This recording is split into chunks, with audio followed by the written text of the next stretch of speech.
Bismillahirrahmanirrahim. Assalamualaikum warahmatullahi wabarakatuh. Waalaikumsalam warahmatullahi wabarakatuh. Apa kabar semuanya? Alhamdulillah. Baik, Bu. Alhamdulillah. Semoga kita semua selalu diberi nikmat sehat oleh Allah Subhanahu wa Ta'ala ya. Apalagi di masa pandemi seperti sekarang ini. Kita harus selalu menjaga kesehatan agar tidak tertular penyakit COVID. Agar pembelajaran kita bisa berjalan dengan lancar dan kalian bisa memahami materi yang Ibu berikan dengan baik. Sebelum kita memulai segala sesuatu, alangkah baiknya selalu kita awali dengan membaca basmalah. Bismillahirrahmanirrahim. Kemudian, apakah semuanya hadir dalam pertemuan kali ini?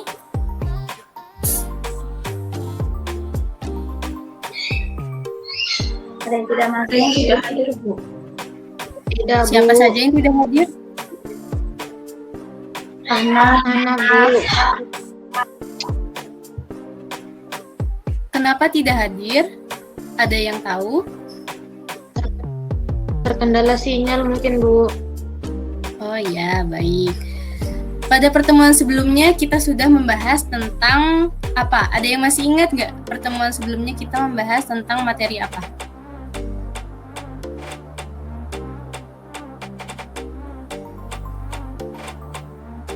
Ada yang masih ingat? Atau sudah lupa semua nih?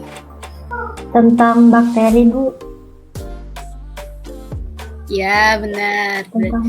Pada pertemuan kemarin kita sudah membahas tentang bakteri, yaitu mengidentifikasi struktur, cara hidup, reproduksi, dan peran bakteri dalam kehidupan.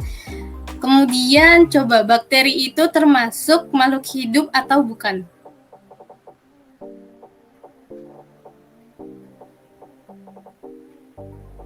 Yuk. Termasuk, Bu. Ya, benar. Jadi bakteri itu termasuk ke dalam makhluk hidup.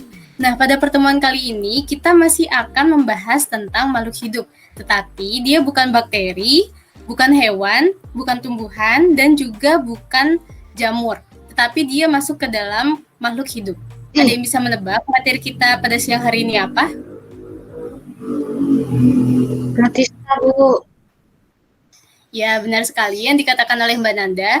Pada siang hari ini kita akan membahas tentang protista.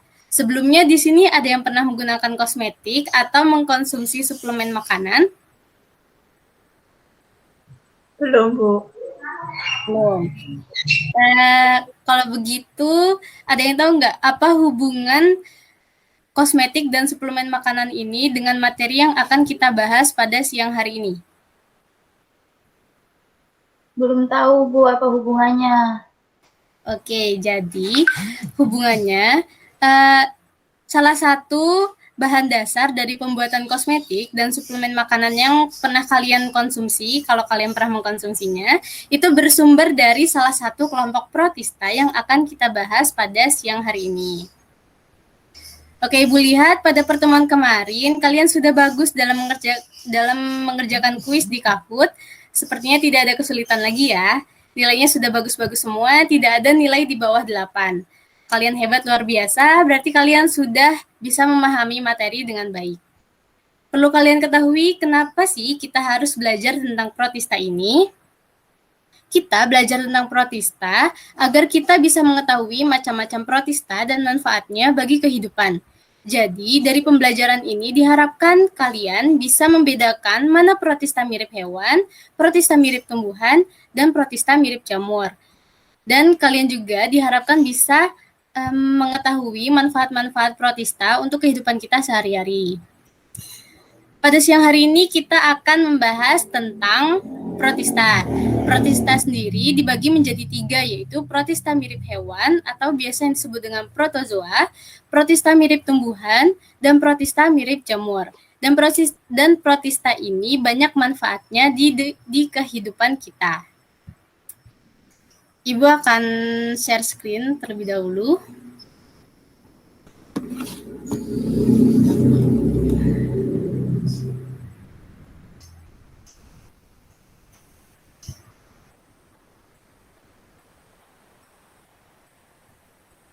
Apakah sudah muncul? Sudah, Bu. Sudah, Bu. Nah, dari gambar ini, ada yang tahu nggak ini gambar apa? Alga merah, Bu. Alga, Bu. Ya, ini adalah gambar alga merah. Alga merah ini termasuk protista mirip apa? Mirip tumbuhan, Bu. Karena memiliki Ya, bagian seperti jadi daun. protista ini termasuk ke dalam protista mirip tumbuhan. Biasanya hidupnya di perairan air laut. Kemudian Ibu akan memberikan PPT. Nah, ada yang bisa menjelaskan nggak apa itu protista?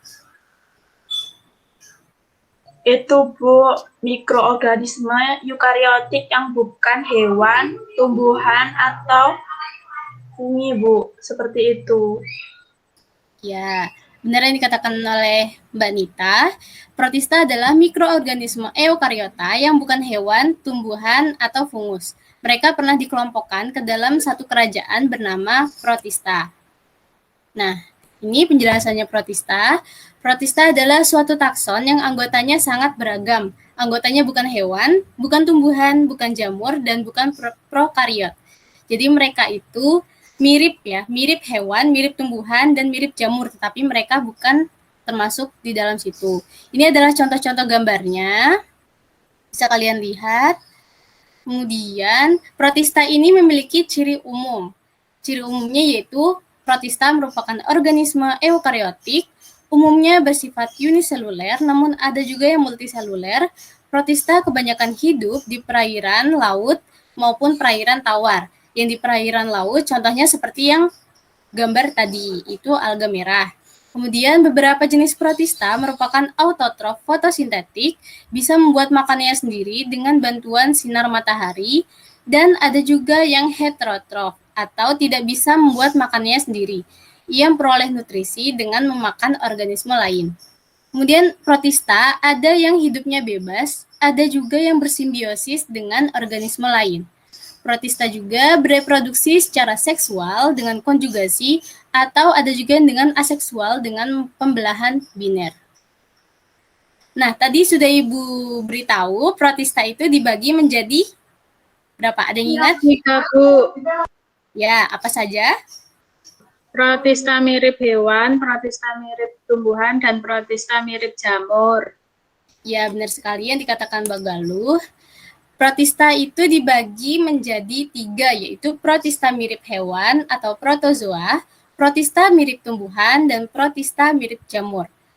Protista mirip hewan atau protozoa ini dikategorikan sebagai protista mirip hewan karena protozoa memiliki sifat yang dimiliki hewan, yaitu dapat bergerak dan heterotrof atau tidak dapat menghasilkan makanannya sendiri. Kemudian protista mirip tumbuhan, protista ini memiliki klorofil dan mampu menghasilkan makanannya sendiri. Pada dasarnya, protista memang menyerupai tumbuhan karena mempunyai klorofil dan kemampuan fotosintesis. Kemudian protista mirip jamur merupakan protista heterotrof yang memperoleh makanan dari organisme lain dengan cara menguraikan atau menelan makanannya. Nah, coba gambar di bawah ini termasuk ke dalam protista jenis apa?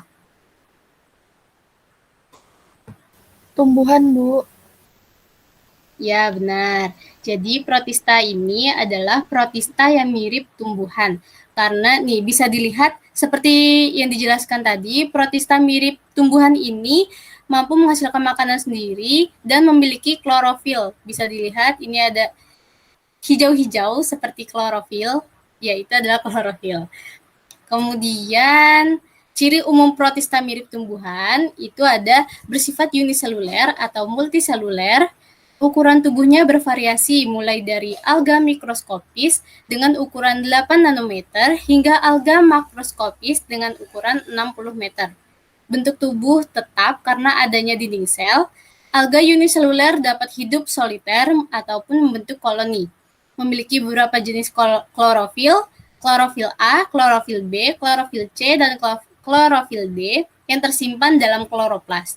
Kemudian, protista mirip tumbuhan ini bereproduksi secara aseksual dengan pembelahan biner, fragmentasi, dan pembentukan spora vegetatif atau seksual dengan konjugasi sigami dan anisogami. Lanjut. Nah, ini gambar protista apa? Jenis apa? Protista mirip hewan, Bu. Ya, jadi ini adalah protista mirip hewan. Apa sih yang menjadi ciri khas protista mirip hewan ini? Ada yang tahu nggak? Mempunyai alat gerak, Bu. Ya, memiliki alat gerak. Nah, jadi ini nih alat geraknya. Ini yang seperti cambuk, seperti ekor ini, dan ini seperti bulu-bulu halus. Nah, ini adalah alat geraknya. Alat gerak dari protista mirip hewan. Kemudian, ciri umum protista mirip hewan atau protozoa adalah uniseluler dengan ukuran tubuh 10-200 nanometer, tidak memiliki dinding sel, pada umumnya bersifat heterotrof, hanya sebagian kecil saja yang bersifat autotrof.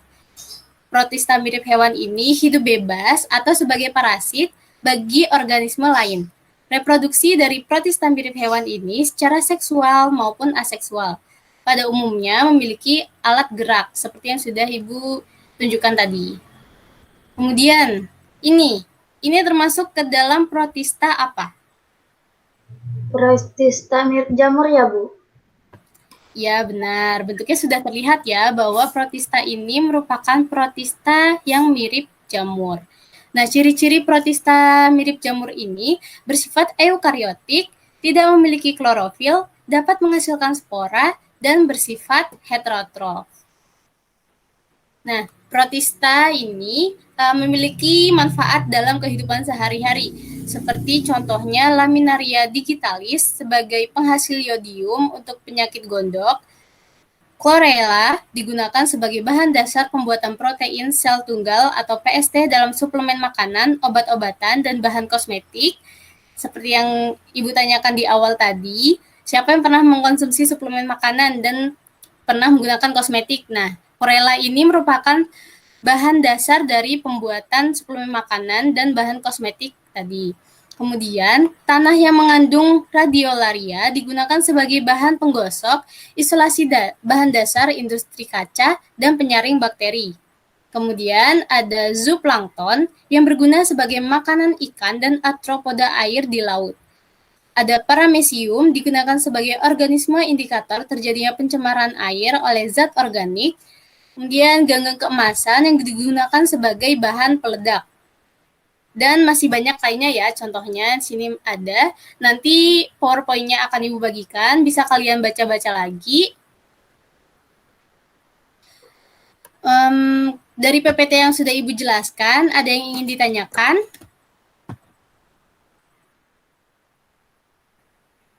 Ibu izin bertanya, Bu. Ya, Mbak Uun. Yang gambar protista mirip jamur itu kok sama kayak jamur ya, Bu? Jadi apa yang membedakan antara jamur sama protista mirip jamur itu? Ya, pertanyaan yang bagus, Mbak Uun. Jadi, protista mirip jamur itu bukan merupakan jamur sejati karena memiliki susunan sel, cara reproduksi, dan siklus hidup yang berbeda dari jamur sejati. Bagaimana Mbak Uun? Sudah jelas? Jelas, Bu. Terima kasih, Bu. Baik, sama-sama. Ada yang ingin bertanya lagi? Tidak, Bu. Tidak, Bu. Baik, sepertinya sudah pada paham ya. Oke, kalau tidak ada lagi yang ditanyakan, sudah paham semua, ini ada suatu hal yang harus kalian lakukan di rumah, yaitu mencari contoh protista yang biasa kita gunakan dalam kehidupan sehari-hari. Kalian catat di buku catatan kalian, kemudian dikumpulkan di pertemuan berikutnya ya. Nanti akan Ibu buat form pengumpulannya di Google Classroom. Baik, sekarang coba ada yang bisa menyimpulkan nggak dari hasil pembelajaran kita pada siang hari ini apa?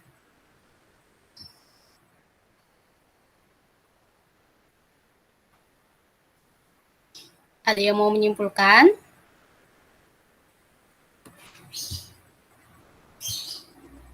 Saya, Bu. Ya, Mbak Zika. Klasifikasi protista itu ada 3, ada protista mirip hewan, protista mirip tumbuhan, sama protista mirip jamur. Ya, benar. Ada lagi yang mau menyimpulkan? Saya, Ini Bu. Bu, protista itu mirip hewan yang bisa bergerak karena memiliki alat gerak. Ya, yang menciri khaskan protista mirip hewan itu memiliki alat gerak. Benar yang dikatakan Mbak Yunita. Kemudian ada lagi yang mau mencoba menyimpulkan? Saya, Bu. Ya, Mbak Daru. Protista merupakan nama yang merujuk pada kelompok organisme dengan ciri-ciri uniseluler atau multiseluler, terus inti sel yang bersifat eukariotik, hidup secara fotoautotrof atau heterotrof, bersifat aerob atau anaerob, hidup bebas dan bersimbiosis, serta reproduksi secara seksual maupun aseksual, Bu. Ya, bagus sekali. Sepertinya Mbak Daru ini sudah mencatat yang Ibu jelaskan tadi ya, bisa lengkap gitu menjelaskannya. Ada lagi yang mau menjelaskan? Menyampaikan, menyimpulkan? Saya, Bu. Ya, Mbak Nanda. Protista mirip tumbuhan, memiliki klorofil, dan bisa menghasilkan makanannya sendiri. Ya, benar sekali. Baik, sudah cukup ya. Baik, terima kasih Mbak Daru, Mbak Zika, Mbak Yunita, dan Mbak Nanda yang sudah membantu menyimpulkan pembelajaran pada siang hari ini. Ibu tambahkan sedikit bahwa protista ini banyak sekali manfaatnya di kehidupan kita sehari-hari. Baik digunakan dalam suplemen makanan, bahan kosmetik, bahan pembuatan agar-agar, bahan pembuatan obat, dan masih banyak lagi. Protista mirip jamur juga bukan merupakan jamur sejati karena memiliki susunan sel, cara reproduksi, dan siklus hidup yang berbeda dari jamur. Nah, sebelum kita mengakhiri pembelajaran kita pada siang hari ini, seperti biasa, kita melakukan kuis dulu ya di Kahoot. Ibu akan bagi linknya.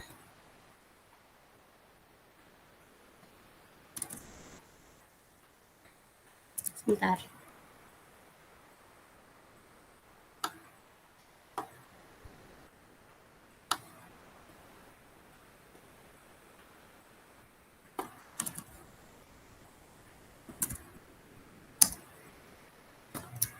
Nah, bisa coba kalian kerjakan.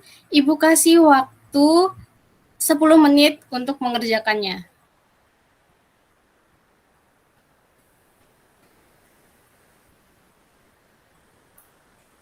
Oke, waktu untuk mengerjakan kuis sudah habis dan waktu pembelajaran kita juga sudah habis. Materi kita untuk pertemuan selanjutnya yaitu tentang jamur. Jadi silahkan dipelajari sebelum kita membahasnya pada pertemuan besok. Untuk pertemuan kali ini, Ibu cukupkan terlebih dahulu. Mari kita tutup dengan membaca hamdalah. Alhamdulillahirrabbilalamin. Alhamdulillahirrabbilalamin. Jika masih ada yang ingin ditanyakan, kalian bisa personal chat Ibu di WhatsApp atau tanya lewat grup ya. Jangan sungkan-sungkan bertanya. Ingat, malu bertanya, sesat di jalan. Baik, selamat melanjutkan aktivitas lainnya. Yang mau membantu orang tua, silahkan dibantu orang tuanya. Yang mau tidur siang juga dipersilahkan. Baik, saya akhiri. Wassalamualaikum warahmatullahi wabarakatuh. Waalaikumsalam warahmatullahi wabarakatuh.